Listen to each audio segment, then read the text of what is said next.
Alright, ladies and gentlemen, it is about 12 o'clock on Saturday.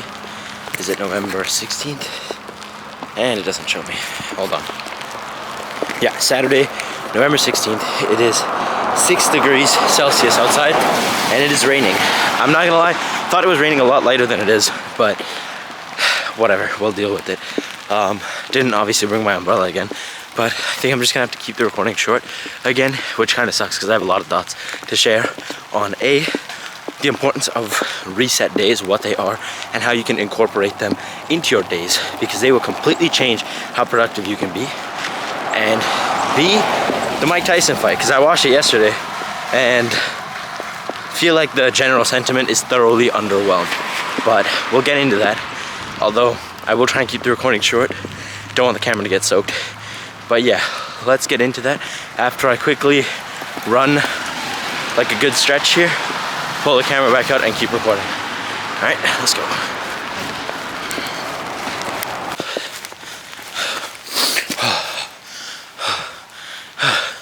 You know what, I'm actually gonna stay here for a bit.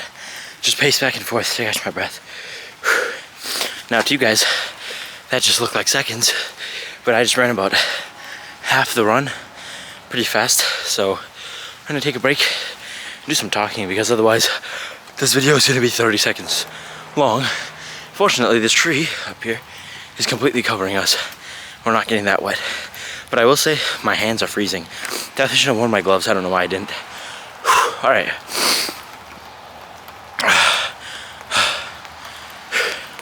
All right, what do we have to talk about? First and foremost, reset days. What are they? Why do you need them? How will they change your life? All right, now let me tell you. You might be wondering, as soon as you heard the start of this video, why am I waking up at 12 instead of 5:30 in the morning like I normally do? Well, it's Saturday, and I've designated Saturday as my reset day. Now, what do I mean by that? I mean, a reset day is when you still do all your non-negotiables, right? It's not a day where you can slack off or be lazy.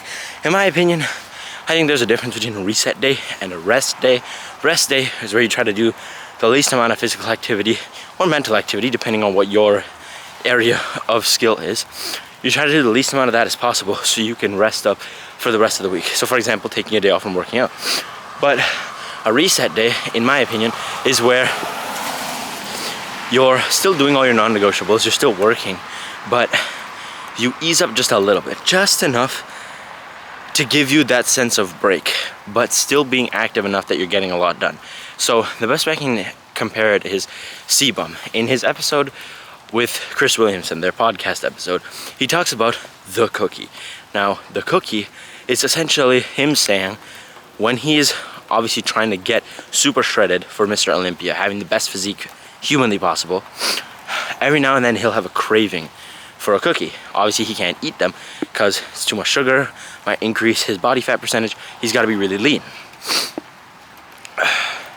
But every now and then he'll realize that psychologically it is better for him to eat the cookie once in a while rather than to not eat it and be psychologically damaged. So it can be discouraging to not be able to eat that cookie every single day. So every once in a while, giving yourself that cookie can be helpful. So for me today, that was catching up on a lot of missed sleep. That's why I'm out here at 12 instead of 5:30 in the morning. So, you know, it's a balancing act, because you obviously have to work hard and keep going at it every day. But at the same time, it's nice to have a day where you can wake up a little bit late. I'm still out here running in the freezing rain. My hands are actually so cold, like they're starting to turn red. I'm not gonna lie, I should have worn my gloves.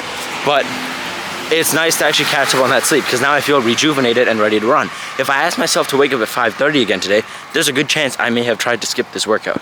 So, you know, it's about taking that time to just reset, readjust, refocus, and get back at it.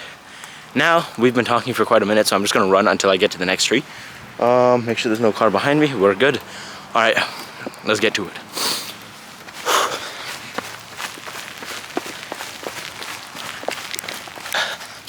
All right, okay, here at another tree. This one's a little bit less dense, so I'm gonna stay here as long. What was the second thing? Mike Tyson. Mike Tyson, Jake Paul fight. Thoroughly underwhelming. Not really happy with what I saw. To be fair, he is 58 years old, right? You can't really complain. I'm more so unsatisfied that you know, Jake Paul would fight a borderline senior citizen instead of just fighting someone who's actually capable. I mean, don't get me wrong, Mike Tyson knocking out, I'd say 90% of people on planet Earth, and prime Mike Tyson, ain't nobody beating that. Okay, very, very difficult. But obviously he's the GOAT of boxing, but now, I mean, there's only so much you can fight Father Time. There's only so long you can do that for. So it's kind of disappointing. I will say though, that female match right before Serrano versus Taylor, crazy fight, man. Honestly, respect to them. Boxing is a tough sport. Fighting is a very, very tough art to master. And honestly, if any of you are out there who haven't done any combat sports before, go out there and do it, man. You'll learn a lot. I did Taekwondo for like 7 years. Obviously, it's not as, I mean, I'd say it's not as serious or difficult maybe as boxing or MMA. But I learned a lot from it. And, you know, the journey of getting my black belt, I got a 2nd degree black belt. It was quite a journey, learned a lot, and I still keep most of my flexibility because I do a lot of stretching. But yeah, I mean, I would say if you've never done a combat sport before, definitely go out there and do it. So yeah, that's my 2nd piece of advice for today. But the other thing is continuing on reset days. Man, it is really raining here. The other thing you guys really need to do is to find things that help center you. So for me, meditation, reading. I do both of those every single day, and I'd strongly recommend you do that too. But for a reset day, it's mandatory. You have to read, and you have to give yourself some time. Oh, camera's getting wet. Focus, there we go. All right, you need to give yourself time to read, time away from a screen, because you're constantly stimulated, man. Like, trust me, keep your scrolling to a minimum. That's what I'm doing today as well. And meditation, just sit silently. You don't even have to do it for that long, like 10 minutes. That's more than enough to really help your mind regain its control and focus for a lot of things you want to do. And I often find that I'm not focused on the days where I don't meditate. So get out there, give yourself some quiet time and really focus on that. It's really starting to come down out here, so I think I'm gonna just get to running here and maybe just do the outro. But yeah, sorry there's not many clips of me running, but I will show my watch at the end to prove that I ran to you guys, because I think honesty is the best policy. I'll be right back. At the final stretch, just a couple more paces and we're done.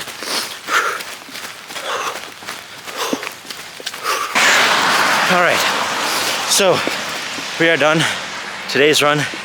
It's still really weird because hella cars passing me. I'm holding my camera with my hand because I don't want to carry the tripod right now because how much it's raining.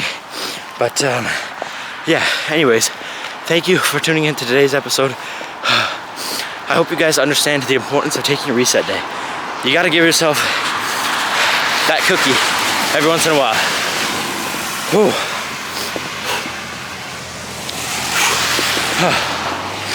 Well, go out there, take your reset day, kick the next week off with a bang, and I'll see you guys back here tomorrow.